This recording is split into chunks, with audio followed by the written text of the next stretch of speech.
From autonomous submarines that can travel for months to carrier-based tanker drones that stretch a carrier strike group's reach, unmanned platforms are changing naval power. Today we look at 5 of the newest U.S. Navy drone programs that Canberra is watching closely, why they matter, how they work, and what they mean for the Indo-Pacific. Stick around for the editing tutorial at the end so you can produce this video yourself.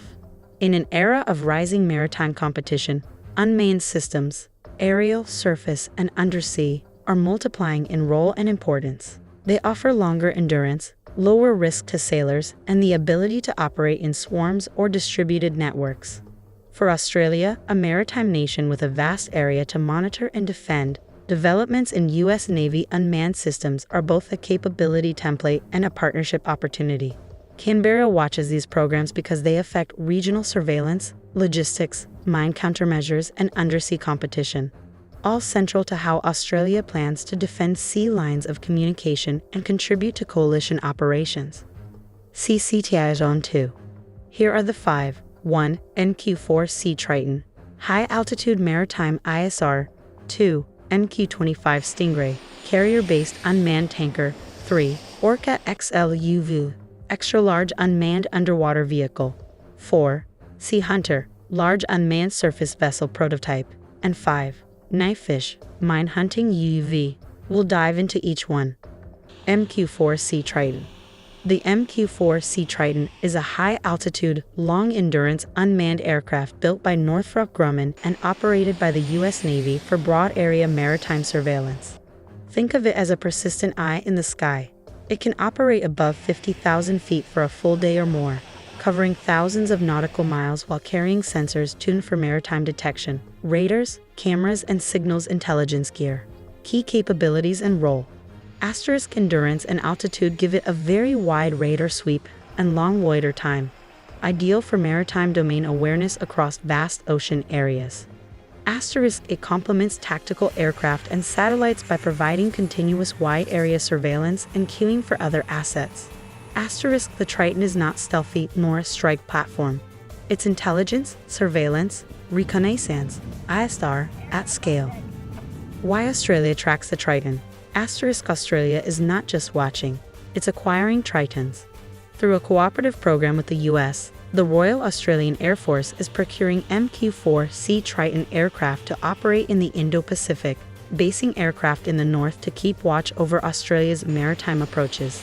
That makes Triton a direct capability interest for Australia's surveillance strategy. Current status and operational notes. The Triton is in service with the U.S. Navy and has been validated for long-endurance maritime missions. Australia's acquisition timeline and basing decisions indicate Canberra sees Triton as a force multiplier for regional maritime domain awareness. Practical considerations include data sharing architectures, ground station interoperability, and integration with Australian command and control networks. Short anecdote/human element. Picture a Triton cruising above a 1,000-mile patch of ocean. The aircraft's radar flags an unusual contact. Analysts in Australia and the U.S. push that cue to a maritime patrol plane and a frigate. That's the kind of integrated, multinational picture Canberra wants.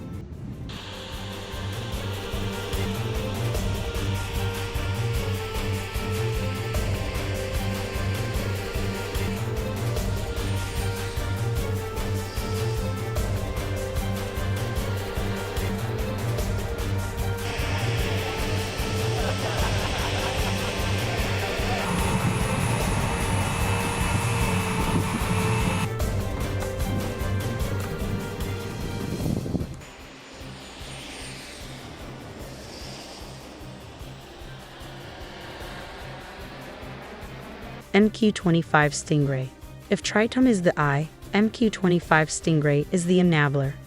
The MQ-25 is a carrier-based unmanned aerial refueling aircraft, in short, an uncrewed tanker.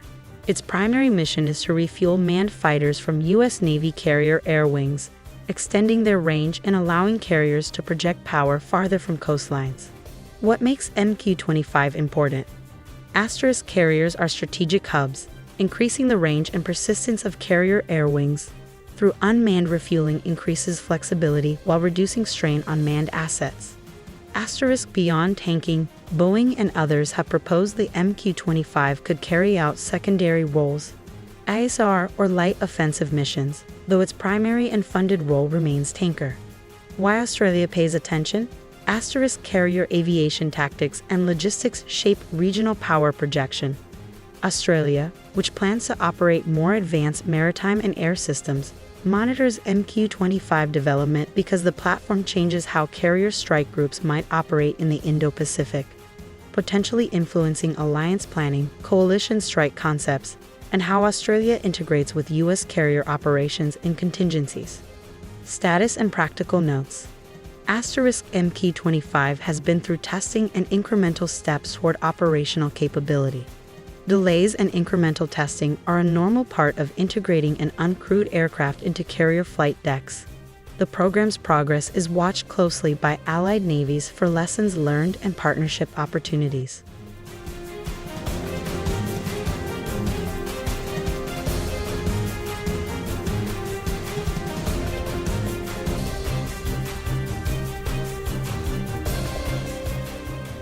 Orca XLUUV.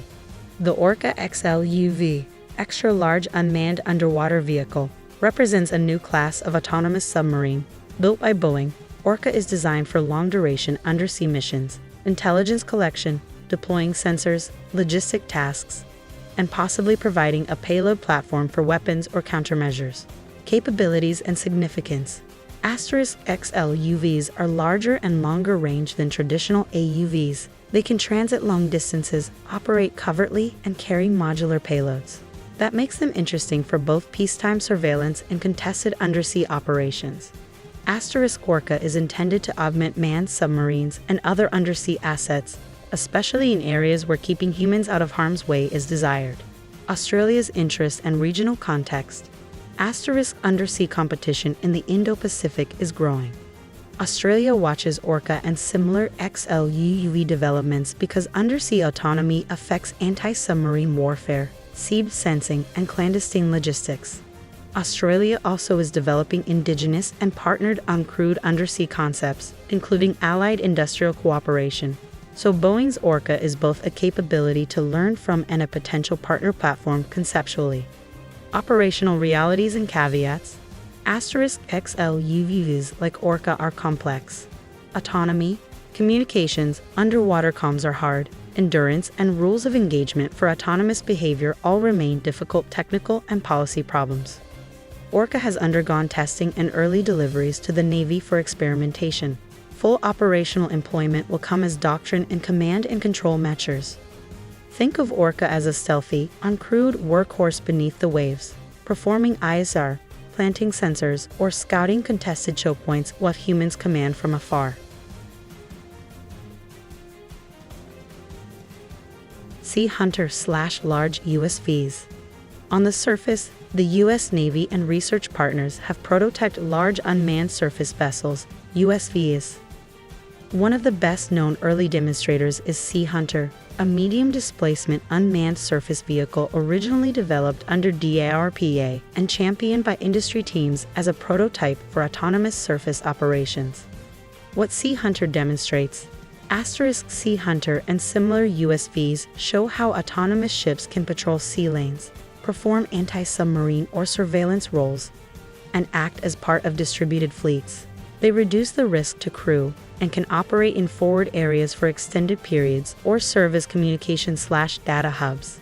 Asterisk the Navy's experiments with Sea Hunter are part of a wider push toward a ghost fleet of unmanned vessels, prototypes, and programs that feed into acquisition concepts. Why Australia is watching USVs.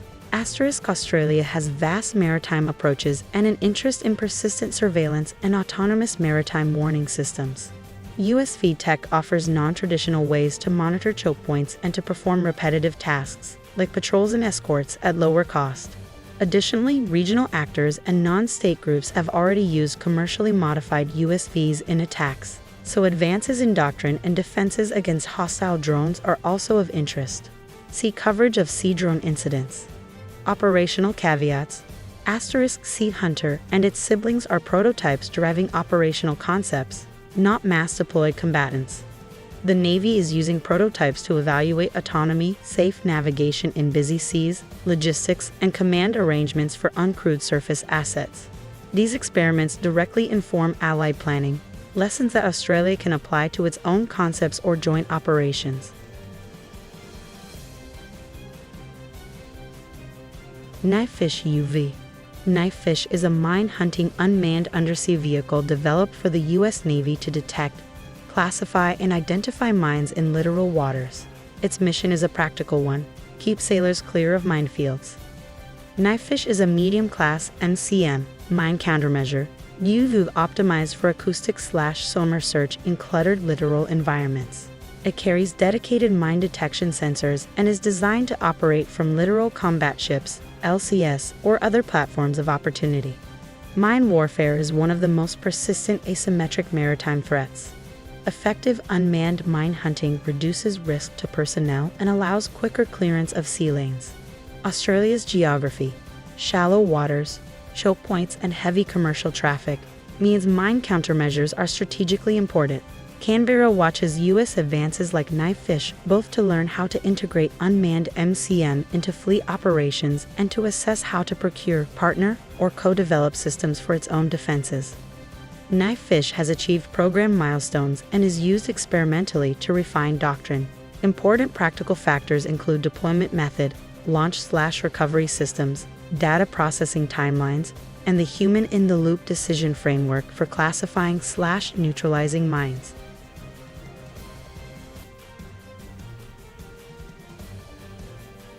So what do these 5 systems add up to? A few big takeaways. 1. Multi-domain persistence. Air, Triton; surface, Sea Hunter; and undersea, Orca, Knifefish systems give Allied planners persistent, distributed sensing and action. 2. Logistics and reach. NQ-25 changes the math of carrier operations. Triton extends the surveillance reach. 3. Risk reduction. Mine hunting and autonomous surface/undersea operations let human crews stay farther from danger while retaining effect. 4. Doctrine and interoperability. Integrating unmanned systems requires new command and control, data sharing agreements, and legal frameworks, areas where alliance partners like Australia and the US must cooperate. 5. Escalation and countermeasures. Proliferation of drones raises questions about how to defend against hostile unmanned systems and how autonomous weapons are controlled. These 5 platforms, Triton, MQ-25, Orca, Sea Hunter, and Knifefish, show how unmanned systems are reshaping naval power. For Australia, watching and partnering on these programs is about capability, doctrine, and shared security in the Indo-Pacific.